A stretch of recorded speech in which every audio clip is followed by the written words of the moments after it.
আসসালামু আলাইকুম সবাইকে। কেমন আছেন সবাই? আলহামদুলিল্লাহ আমিও খুব ভালো আছি।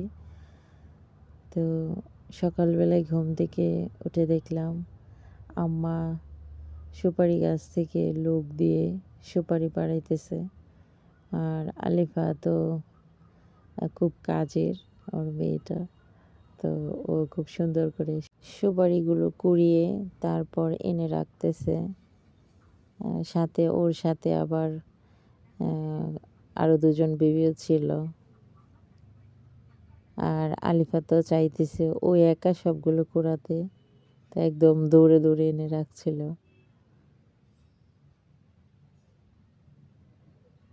এই যে আলিফা বুড়ি তাকিয়ে আছে কখন আবার গাছ থেকে পারবে তো এনে কুড়িয়ে রাখবে। আর এত চুরি হয় সুপারি বলার মতো না। তো আম্মা ওই জন্য বেশি পাকেনি সুপারিগুলো, পাকা হয়নি, আধা পাকা হয়েছে। তো ওই রকম অবস্থাতেই সবগুলো আর কি পারলো। আর অনেকগুলো অলরেডি চুরি হয়ে গেছে।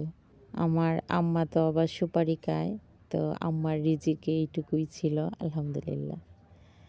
তো তারপর সকালবেলায় আমি মাছের যে চাচা, তো ওনাকে আমি বলছিলাম এই মাছগুলো এনে দেওয়ার জন্য, শুটকি দেব। এই মাছের শুটকি কিন্তু খুব মজা খেতে, মানে শুটকি ভুনা করে খেতে খুবই মজা। এই মাছটা আমাদের এদিকে বাইম মাছ বলে, ছোটো বাইম মাছ। তো উনি আবার সকালবেলায় এনে দিয়ে গেছে। খুব মজা হয় কিন্তু এই মাছের শুটকি বোনা। তরকারি রান্না করেও খেলে খুব ভালো লাগে, বাট আমার কাছে শুটকি বোনাটা বেশি ভালো লাগে। তো তারপর আব্বা ভোরবেলায় আমাদের এদিকে বাজার বসে, তো ওইখান থেকে শাকসবজি কিনে আনলো। আর লাল শাক কিনে আনার সময় আব্বা লোকটাকে বলছিল যে ভাত লাল হবে কিনা, কারণ এখনকার যেই শাক ওইটাতে আসলে ভাত লাল হয় না। আমরা ছোটোবেলায় খেতাম ভাত একদম লাল হয়ে যেত লাল শাক দিয়ে। তো লোকটা বলল যে হ্যাঁ অবশ্যই লাল হবে, তো দেখা যাক।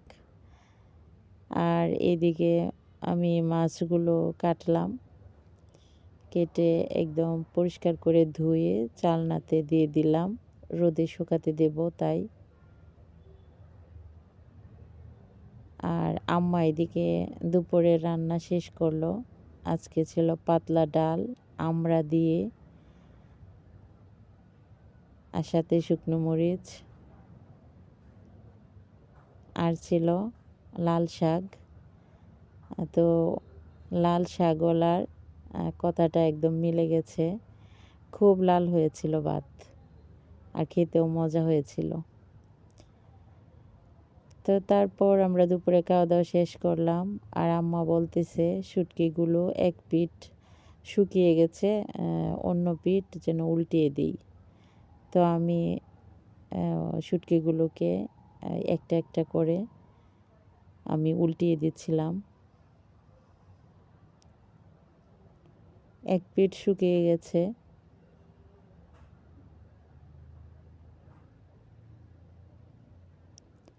তো তারপর একটা পিঠা আমার এক মামি পাঠিয়েছে।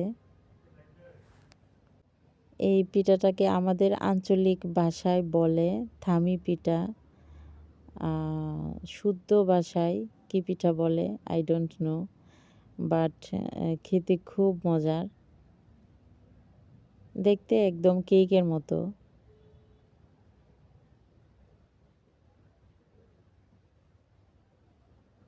ভালো লেগেছিল পিঠাটা।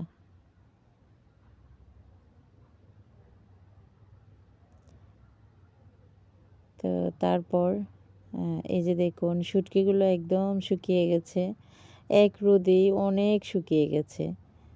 তারপরও কাল আবার রোদে দিতে হবে। আর এক রোদে অনেকটা শুকিয়ে গেছে, ওই দিন খুব রোদ পড়েছিল, তো তার জন্য এক রোদেই অনেকটা শুকিয়ে গেছে।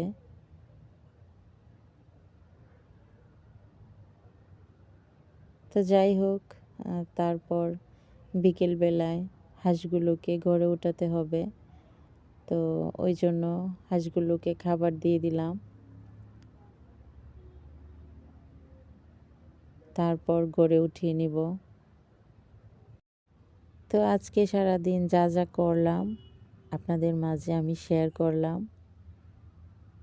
আমার ব্লগটি কেমন লেগেছে অবশ্যই কমেন্ট করে জানাবেন। আমার খুব ছোট্ট একটি চ্যানেল, আপনাদের সাপোর্টে ইনশাল্লাহ আমার চ্যানেলটি একদিন বড় হবে। তো আমার ভিডিওগুলো যদি ভালো লেগে থাকে তাহলে অবশ্যই লাইক, কমেন্ট অ্যান্ড শেয়ার করবেন। আর আলিফার জন্য অনেক অনেক দোয়া করবেন যেন ও ভালো মানুষ হতে পারে। আল্লাহ যেন তাকে নেক হায়াত দান করে। সবাই ভালো থাকবেন, নিরাপদে থাকবেন, কাছের মানুষকে ভালো রাখার চেষ্টা করবেন। আপনাদের জন্য অনেক অনেক দোয়া রইল। আল্লাহ হাফিজ।